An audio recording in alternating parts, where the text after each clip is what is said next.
Hello students, welcome back to my YouTube channel of tech, जहां हम आपको class 12 chemistry बेटा पढ़ा रहे हैं। लास्ट वीडियो में हमने बेटा देखा था एलिवेशन इन बॉइलिंग पॉइंट पर न्यूमेरिकल। अब बेटा हम देखेंगे डिप्रेशन।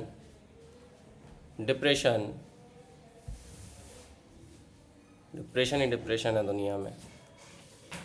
डिप्रेशन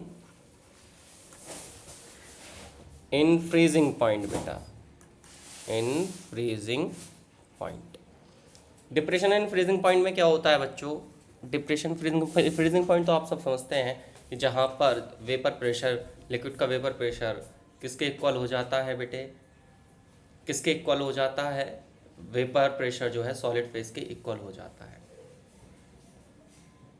ठीक है, तो क्या हो जाता है? वो फ्रीजिंग पॉइंट आपका हो जाता है। तो हम लिख सकते हैं यहाँ पर बच्चों, हम लिख सकते हैं freezing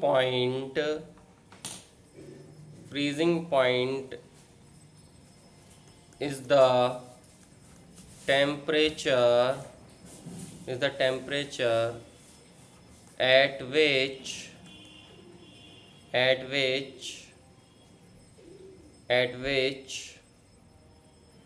the vapor pressure of a substance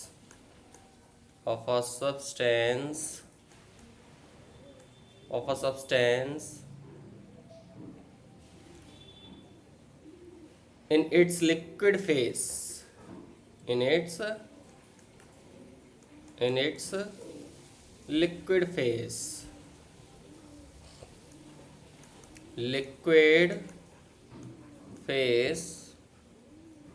liquid phase becomes equal to the vapor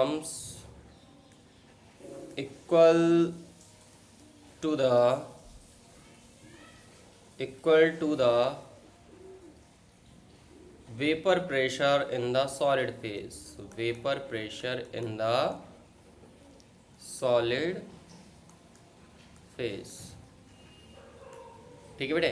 freezing point वो टेम्परेचर होता है जिस पर जो किसी भी सब्सटेंस का जो वेपर प्रेशर होता है लिक्विड फेस में, वो किसके इक्वल हो जाता है बेटा? सॉलिड फेस के इक्वल हो जाता है। उसको हम बोलते हैं क्या? डिप्रेशन इन फ्रीजिंग पॉइंट बोलते हैं। क्या बोलते हैं बच्चों? Depression in freezing point. किसी भी सब्सटेंस का जो लिक्विड फेस में होगा उसका वेपर प्रेशर किसके इक्वल हो जाएगा बेटा? सॉलिड फेस के इक्वल हो जाता है। उसको हम बोलते हैं क्या बेटा? डिप्रेशन इन फ्रीजिंग पॉइंट बोलते हैं। जैसे कि मान लीजिए, जैसे हम यहाँ पर देखें, जैसे ग्राफ ये देखें बेटा, ये ग्राफ है हमारे पास में और ये ग्राफ हम देख रहे हैं यहाँ पर। ये किस किस के बीच का ग्राफ है? ये यहाँ पर है आपका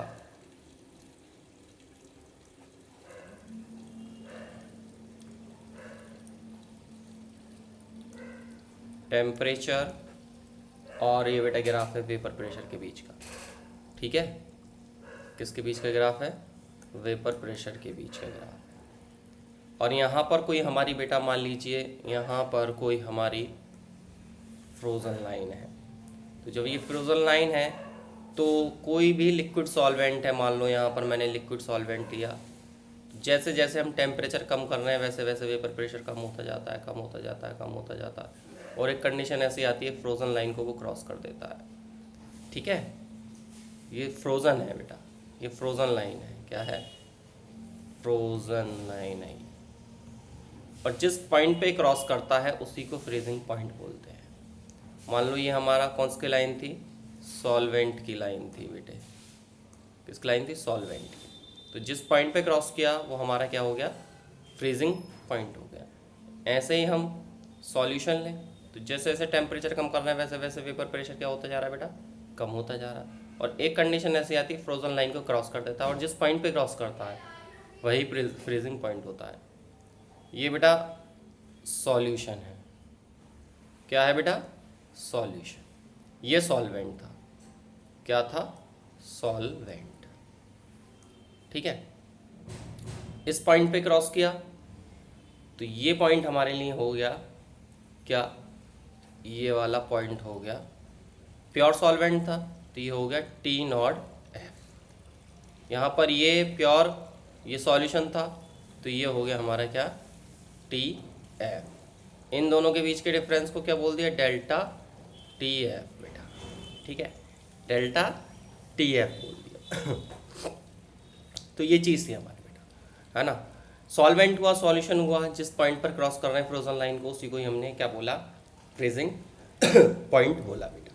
अब हम ये देखते हैं जो डेल्टा टी एफ होता है, यहाँ पर जो डेल्टा टी एफ होता है, डेल्टा टी एफ जो होता है वो किसके इक्वल होता है, T not F, T not F minus T F, ठीक है। इस लाइन से ये पता लग रहा है कि हम सॉल्यूशन में कोई भी नॉन वोलेटाइल सॉल्यूट ऐड कर रहे हैं तो उसका फ्रीजिंग पॉइंट घट रहा है।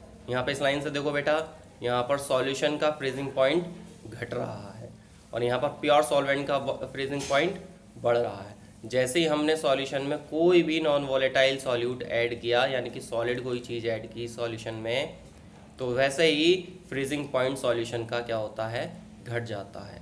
ये किसका फ्रीजिंग पॉइंट है, ये फ्रीजिंग पॉइंट है बेटा सॉल्यूशन का। किसका फ्रीजिंग पॉइंट है, सॉल्यूशन का। और ये किसका फ्रीजिंग पॉइंट है बच्चों, ये किसका फ्रीजिंग पॉइंट है, ये प्योर सॉल्वेंट, प्योर सॉल्वेंट का फ्रीजिंग पॉइंट है बेटा, ठीक है, ये बात ध्यान रखेंगे। और डेल टी एफ यहाँ पे क्या है, डिप्रेशन इन फ्रीजिंग पॉइंट। बाकी चीज़ें हम जानते हैं, क्या जानते हैं बेटा, कि जो डेल टी एफ होता है, जो डेल टी एफ होता है, जो डेल टी एफ होता है वो डायरेक्टली प्रोपोर्शनल होता है मोलैलिटी के, ठीक है, मोलैलिटी के। अब डायरेक्टली प्रोपोर्शनल हटाते हैं, कांस्टेंट लगाते हैं, तो डेल टी एफ की जगह क्या लगा देंगे हम, के एफ और इनटू एम। एक फॉर्मूला इसमें ये बनता है, एम क्या है इसमें, मोलैलिटी है, और के एफ क्या है बेटा, इसमें मोलर डिप्रेशन कांस्टेंट है, ठीक है, मोलर डिप्रेशन कांस्टेंट है। अब यहाँ इसकी बात अगर हम करें बच्चों, इसकी बात अगर हम करें तो यहाँ क्या होता है, कभी कभी क्या होता है, मोलैलिटी का फॉर्मूला हम जानती हैं, मोलैलिटी का फॉर्मूला क्या होगा, small W into 1000 upon molar mass into capital W in gram. अब इस m को हम उठा के कहाँ रख दें बेटा, यहाँ पर रख देते हैं, तो क्या आ जाता है, del T F, del T F निकल के आ जाता है, डेल टी एफ के F into small W into 1000 upon molar mass into weight in gram. एक फॉर्मूला बेटा, ये 1000 है बच्चों, ठीक है, ये आपका 1000 1000 है केवल, तो ये फॉर्मूला निकल के आपका आता है किसका बेटा, किसका, डिप्रेशन इन फ्रीजिंग पॉइंट का, ये वाला फॉर्मूला आपका निकलता है यहाँ पर, ठीक है। डेल टी एफ बराबर K F into, del T F बराबर K F into small W into 1000 into upon molar mass and weight in solvent, ठीक है बेटा, ये वाला फॉर्मूला आपका निकल के आता है डेल टी एफ के बराबर। के एफ बेटा डिपेंड ऑन सॉल्वेंट, के एफ किस पे डिपेंड करेगा, यहाँ पर के एफ जो है, के एफ पहली बात है क्या, के एफ जो है यहाँ पर क्या है, molal depression constant, molal depression constant, क्या है, मोलर डिप्रेशन कांस्टेंट है बेटा, ठीक है। अब के एफ डिपेंड किस पे करता है, ये जो डिपेंड करेगा ये किस पे करेगा, के F depend on solvent, solvent पर बेटा ये डिपेंड करता है, ठीक है, सॉल्वेंट पर डिपेंड करेगा। इसकी यूनिट क्या होगी, के एफ की यूनिट क्या होती है बेटा, यूनिट ऑफ के एफ क्या होगी, केल्विन केजी पर मोल, क्या, केल्विन केजी पर मोल इसकी यूनिट होती है। और के एफ फॉर वाटर अगर मैं बात करूं, के एफ फॉर वाटर कितना होता है बच्चों, के एफ फॉर वाटर कितना होगा, के F for water 1.86 kelvin KG पर मोल होता है बेटा। ठीक है, तो ये हमारा क्या निकल के आती हैं बेटा चीज़ें, ये हमारे पास में निकल के आती हैं क्या, डिप्रेशन इन फ्रीजिंग पॉइंट, ये हमारा था। डिप्रेशन एक बार और समझते हैं बेटा। डिप्रेशन इन फ्रीजिंग पॉइंट क्या होता है? Freezing point is the temperature, freezing point is the temperature at which the vapour pressure of substance in its liquid phase becomes equal to the vapour pressure in the solid phase. जब किसी भी substance का जो liquid phase है वो किसके equal हो जाए, सॉलिड फेज के इक्वल हो जाता है, तो हम उसको डिप्रेशन इन फ्रीजिंग पॉइंट बोलते हैं। ये हमारा ग्राफ था इसका, है ना।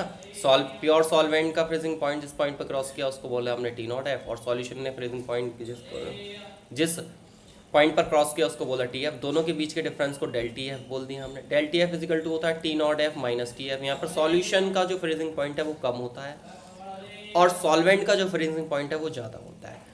Elevation constant, elevation in boiling point में उल्टा था, सॉल्यूशन का बॉइलिंग पॉइंट ज़्यादा था और सॉल्वेंट का बॉइलिंग पॉइंट कम था बेटा। लेकिन यहाँ पर क्या है, सॉल्यूशन का बॉइलिंग पॉइंट कम है और उसका सॉल्वेंट का फ्रीजिंग पॉइंट ज़्यादा है। ठीक है, तो इस तरीके से यहाँ पे आप समझते हैं। तो del T F directly proportional होता है बेटा किसके, डेल टी एफ जो है डायरेक्टली प्रोपोर्शनल होगा किसके, del T F directly proportional होगा आपके, del T F directly proportional होगा किसके बेटा, डायरेक्टली प्रोपोर्शनल होगा मोलैलिटी के बच्चों। ठीक है, किसके डायरेक्टली प्रोपोर्शनल होगा, मोलैलिटी के बेटा। ठीक है, del T F directly proportional होगा मोलैलिटी के। अब डायरेक्टली प्रोपोर्शनल हटाते हैं, कांस्टेंट लगाते हैं, del T F equal to K F into M, और मोलैलिटी हम जानते हैं, मोलैलिटी का फॉर्मूला क्या होता है, यहाँ पर हम क्या रख देंगे, मोलैलिटी का फॉर्मूला रख देंगे बेटा। ये मोलैलिटी का फॉर्मूला यहाँ हमने रख दिया, तो डेल टी एफ बराबर क्या होगा, के एफ इंटू डब्ल्यू इंटू 1001। अब के एफ मोलर डिप्रेशन कांस्टेंट होता है, के F depend on solvent, unit of के एफ केल्विन केजी पर मोल, और के एफ पर वाटर, इतना।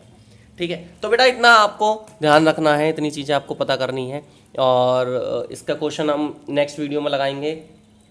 ठीक है, तब तक के लिए आप हमारे चैनल को लाइक करें, सब्सक्राइब करें, हमारी वीडियो को देखते रहें बेटा। ऐसे आप इन चीज़ों को समझने की कोशिश करें थोड़ा सा। ठीक है, हम आपको उतने बताएं जितना 12th क्लास में आपके लिए बेनिफिट है। ठीक है, इससे आपके क्वेश्चन बन जाएंगे, और भी चीज़ें हम एक्स्ट्रा आपको बताएंगे, परेशान ना हो, यहाँ से क्वेश्चन आएंगे। तो बेटा आप इसके नोट्स बनाएं और न्यूमेरिकल की वीडियो का वेट करें। Thank you so much. चलिए।